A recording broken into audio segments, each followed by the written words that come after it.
नमस्कार दोस्तों, कथा सागर में आपका स्वागत है। आज आप सुनेंगे किरण शुक्ला जी की कहानी पीले फूल, गार्गी की आवाज में। दोस्तों, अगर कहानी पसंद आए तो प्लीज कहानी को लाइक करें और आगे शेयर करें। चैनल पर नए आए हैं तो चैनल को सब्सक्राइब करें और बेल आइकन को प्रेस करें। गांव की सरहद पर एक बड़ा सा शिव मंदिर है। मंदिर में पत्थर की विशाल शिवलिंग की रोज पूजा अर्चना होती है। आसपास के गांव के सभी लोग यहाँ अपनी मन्नतें लेकर आते हैं।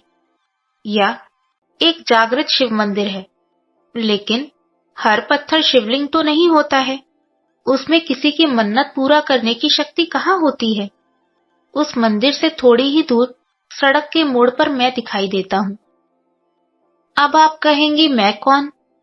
मैं एक बड़ी सी चट्टान हूँ, बिल्कुल उसी शिवलिंग के रंग की, एक काली विशाल चट्टान। लेकिन मेरी कोई पूजा नहीं करता। हाँ, यहाँ बैठकर लोग अपनी थकान जरूर उतारते हैं। सब घंटों बातें करते हैं। मैं खामोशी से सबके किस्सों को अपने अंदर जब्त कर लेता हूँ। जैसे ईश्वर को अपने कुछ भक्त प्रिय होते हैं, वैसे ही यहाँ आने वाले लोगों में कुछ मुझे बहुत प्रिय हैं। जैसे मेरे रोहित और नैना। रोहित और नैना तो शायद जन्म से ही मेरे पास आते रहे हैं। उनकी माँ शिव भक्त थी, सो नित्य शिव मंदिर में उनका आना होता था। जाहिर सी बात है, वे बच्चे भी अपनी माँओं के साथ आते थे। पहले अपनी माँ की गोद में और फिर वे दोनों उनकी उंगली थामे उस मंदिर में आते थे। उन दोनों की उम्र क्या थी? 4 साल का अंतर था दोनों में। जितनी देर उनकी माँ मंदिर में रहती, वो दोनों बस एक बार घंटा बजाकर भागते हुए मेरे पास चले आते। वे बच्चे कूदते फांदते, कभी मुझ पर चढ़ते, कभी हंसते खिलखिलाते एक दूसरे को पकड़ने भागते। मुझे बहुत अच्छा लगता था। उनकी हंसी एक जल तरंग की तरह बजती थी। जिंदगी अपनी तेज रफ्तार से चलती रही। उस मंदिर के पास ही एक बस स्टैंड हुआ करता था, जहां से बस शहर जाया करती थी। रोहित ने गांव के स्कूल से हाई स्कूल पास कर लिया तो वह पढ़ने के लिए आगे शहर चला गया था। मैंने देखा था, उस रोज नैना भी बस स्टैंड के पास खड़ी थी। बेहद मासूम सा चेहरा, जो हमेशा फूलों सा खिलखिलाता था, आज बेहद उदास सा लग रहा था। ये देख मुझे भी तकलीफ हो रही थी। रोहित चला गया, नैना की पढ़ाई भी चलती रही। हाँ, अब नैना के साथ साथ मुझे भी रोहित का इंतजार रहता था। जैसे मेरे आसपास की जमीन पर बिन बताए नन्हे फूल खुद ब खुद खिलते हैं, उसी तरह शायद उन दोनों के मन में भी प्रेम के फूल चुपके से खिलने लगे थे। इस बात से वे दोनों खुद भी अनजान थे। मैं लाख पत्थर सही, लेकिन खिलते हुए वो फूल मुझे दिखते हैं और बहुत अच्छे लगते हैं। वैसे नैना को फूल बेहद पसंद थे। उसके घर के आसपास ढेरों फूलों के पौधे लगे थे। नैना को बागवानी का बहुत शौक था। जब से रोहित शहर में पढ़ने लगा था, हर बार उपहार में नैना के लिए अलग अलग किस्मों के फूलों के बीज लाया करता था, जिन्हें नैना अपने हाथों से गमलों या आंगन की खुली जगह में लगाती थी। नैना अक्सर कहती, जानते हो रोहित, जब तुम चले जाते हो तब मैं इन फूलों से बात करती हूँ। ये भी तुम्हारी तरह खामोशी से बस मेरी बात सुनते हैं। नैना की यह बात सुनकर रोहित ठट्ठाकर हंस पड़ता। इस बार रोहित आया तो बहुत खुश था। उसका एनडीए में सिलेक्शन हो गया था। वह एक फौजी अफसर बनने वाला था। उस इलाके में शायद पहला फौजी अफसर रोहित था। दोनों परिवार बेहद खुश थे। बेटे की तरक्की के साथ माँ बेटे के ब्याह के सपने देखने लगती है।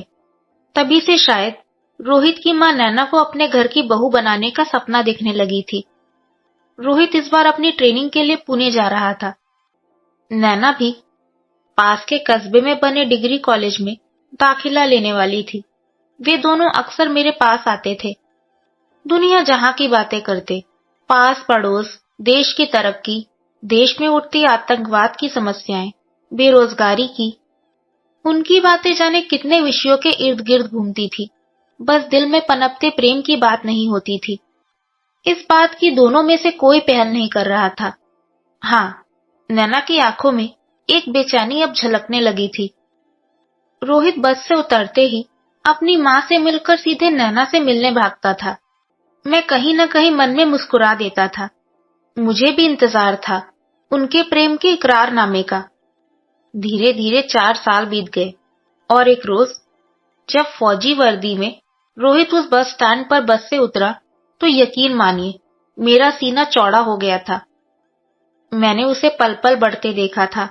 आज उसकी कामयाबी जैसे मेरी कामयाबी बन गई थी।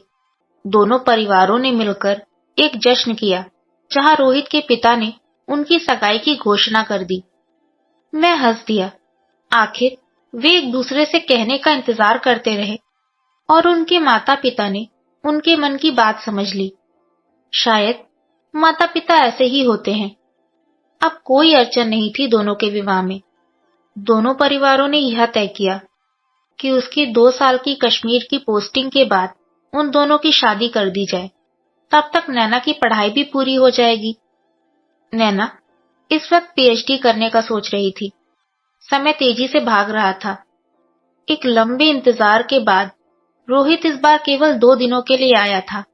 वे दोनों उस रोज साथ ही मंदिर आए और फिर मेरे पास आकर बैठ गए। इस बार दोनों का ही मन आशंकाओं से भरा हुआ था। जाने क्या बात थी। रोहित ने जरा भारी स्वर में नैना से कहा कि इस बार उसे श्रीलंका की पीस कीपिंग फोर्स में जाना है, जहां भारतीय फौज श्रीलंका की फौज के साथ आतंकवाद को जड़ से खत्म करने के लिए काम करेगी। फिर वहां के हालात के बारे में विस्तार से बात करता रहा। धीरे धीरे यह बातचीत बहुत गंभीर हो गई थी। हमेशा की तरह इस बार भी रोहित ने एक पैकेट नैना को पकड़ाया और कहा, सुनो, यह खास फूलों के पौधे हैं, बिल्कुल सूरजमुखी जैसे सुंदर, पीले चटक रंग के। इसका चटक पीला रंग बिल्कुल उसी हल्दी की तरह होगा जो तुम्हें और मुझे लगेगी जब हमारी शादी होगी। तब तक तुम इन पीले फूलों से काम चलाना। अब की इन्हें आंगन में लगा देना। मैं जब तक लौटूंगा तब तक ये पौधे बड़े हो चुके होंगे, और अगर मैं नहीं लौटा तो तुम्हारे पास मैं याद बनकर इन फूलों में रह जाऊंगा। यह सुनते ही नैना ने उस पैकेट को फाड़कर वहीं फेंक दिया और आंखों में आंसू लिए दौड़ती हुई घर की तरफ चल दी। रोहित जोर से हंसते हुए उसके पीछे पीछे भागा। अरे अरे सुनो तो, तुम तो रूठ गई। अरे मेरा मतलब वह थोड़ी ना था। जरा जरा सी बात पर रूठ जाती हो। सुनो तो, सुनो तो, अरे सुनो तो। नैना चुपचाप चली जा रही थी और रोहित उसके पीछे भाग रहा था। जाने क्यों आज यह बात सुनकर मेरा मन भी भारी हो गया। आखिर रोहित ने ऐसा क्यों कह दिया? अभी तो उनकी जिंदगी शुरू भी नहीं हुई है। वह खत्म होने की बात क्यों कर रहा है? ऐसा भी क्या मजाक? बच्ची का दिल दुखा दिया। जरा देर बाद देखा वे दोनों एक दूसरे का हाथ थामे साथ चलते जा रहे हैं। नैना अपने दुपट्टे से अपनी आंखें पोंछ रही है। मैंने तसल्ली की सांस ली। अगले रोज वे दोनों अपने पूरे परिवार के साथ उस बस स्टैंड पर खड़े थे। मैं भी उन्हें देख रहा था। रोहित बस में बैठा तो सबके होंठ मुस्कुरा रहे थे, लेकिन शायद सबकी आंखें नम थी। दिन बीतते रहे। नैना अक्सर मंदिर जाती, फिर खामोशी से आकर मेरे पास बैठ जाती थी। मैं लाख पत्थर सही, लेकिन उसके दिल की धड़कनों की बेचैनी मैं सुन पाता था। जहां रोहित का इंतजार बढ़ता जा रहा था। दिन बीतते रहे। आसपास के लोग कभी कभी मेरे पास बैठकर अखबार पढ़ते तो मुझे उस जंग और भारत की फौज की खबरों के बारे में पता चलता, जहां घमासान युद्ध हो रहा था। मैं मन ही मन सोचता, यह आदमजात इतनी महत्वाकांक्षी क्यों है? शांति से क्यों नहीं रहते? आए दिन अखबार पढ़ने वाले वहां मरने वाले हमारे सैनिकों के बारे में बातचीत करते थे। मेरे मन में भी आशंकाएं घिरने लग जाती थी। दोनों पक्ष से सैकड़ों लोग मर रहे थे। नैना जब भी मेरे पास आकर बैठती, मेरा जी करता कि मैं उससे बात करूं, उसे तसल्ली दूं, लेकिन मैं ठहरा पत्थर क्या कह सकता था। हाँ, मैं उसके इंतजार में जरूर साथ दे रहा था। उसके साथ साथ मुझे भी रोहित का बेसब्री से इंतजार था। उस रोज सुबह चारों तरफ खामोशी थी, यहाँ तक कि मंदिर में भी सन्नाटा पसरा था। मेरा मन किसी आशंका से बेचैन था। तभी एक फौजी की गाड़ी वहां आकर रुकी। उतरने वाले ने रोहित के घर का पता पूछा। मेरे मन में उत्सुकता हुई, आखिर कुछ खबर तो आई। चलो, अब मेरी नैना का इंतजार खत्म हो जाएगा। लेकिन ऐसा नहीं था। धीरे धीरे मंदिर और रोहित के घर की तरफ भीड़ बढ़ने लगी थी। पूरे कस्बे के लोग इकट्ठा हो रहे थे। उस गाड़ी से उतरने वाला आदमी चुपचाप रोहित के घर चला गया था।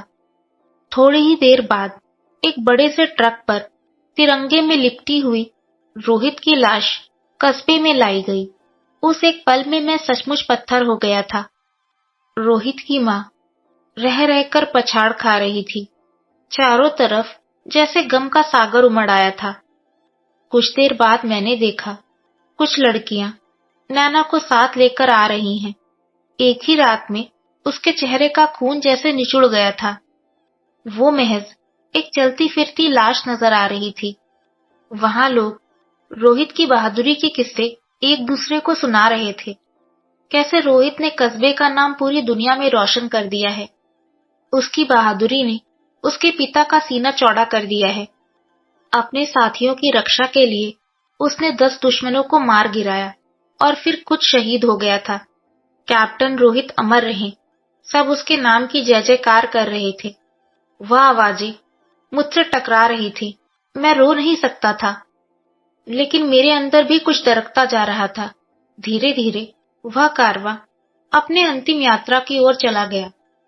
कुछ दिनों तक पूरे कस्बे में मुर्दनी छाई रही।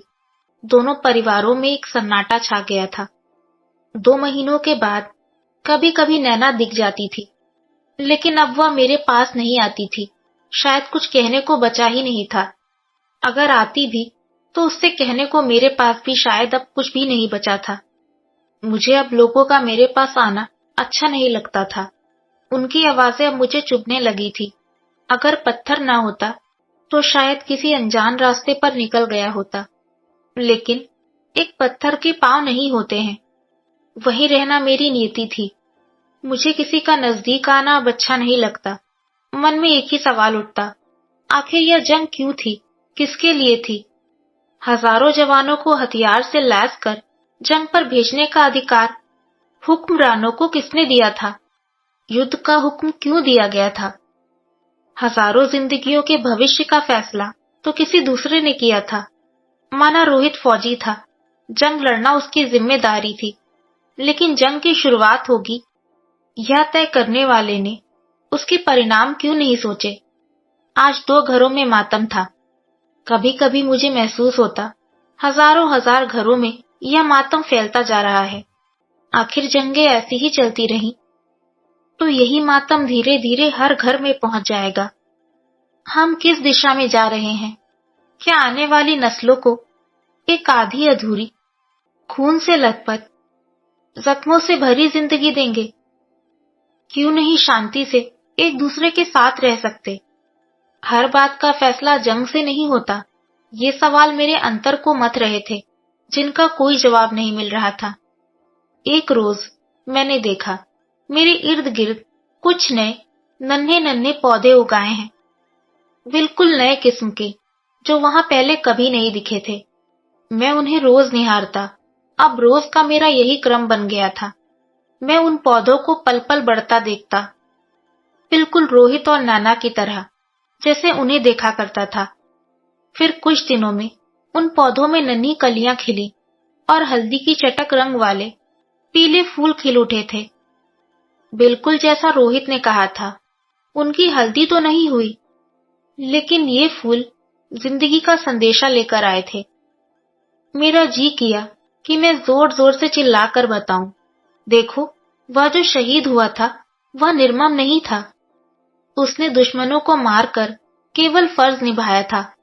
उसका मन इन्हीं फूलों की तरह कोमल था। देखो, वह नए रूप में जिंदगी बनकर खिल उठा है। मेरे मन में कहीं न कहीं यह उम्मीद जग गई कि इन फूलों की तरह ही नैना के दिल पर कभी तो जिंदगी उम्मीद की दस्तक देगी। फिर कुछ महीनों बाद एक रोज मैंने देखा, नैना पूजा की थाली लिए मंदिर जा रही थी। फिर वहां से लौटकर एक मुद्दत के बाद वह मेरे पास आकर बैठी। उसकी थाली में वैसे ही पीले चटक फूल रखे थे जो मेरे इर्द गिर्द खिले थे। नैना उन फूलों को अपने हाथों से सहला रही थी। मुझे लगा शायद रोहित भी वहीं बैठा है। मैं हवा में मौजूद उन दोनों की खामोशी को सुनने लगा। आप सुन रहे थे किरण शुक्ला जी की कहानी पीले फूल, गार्गी की आवाज में। Thank you and have a good day.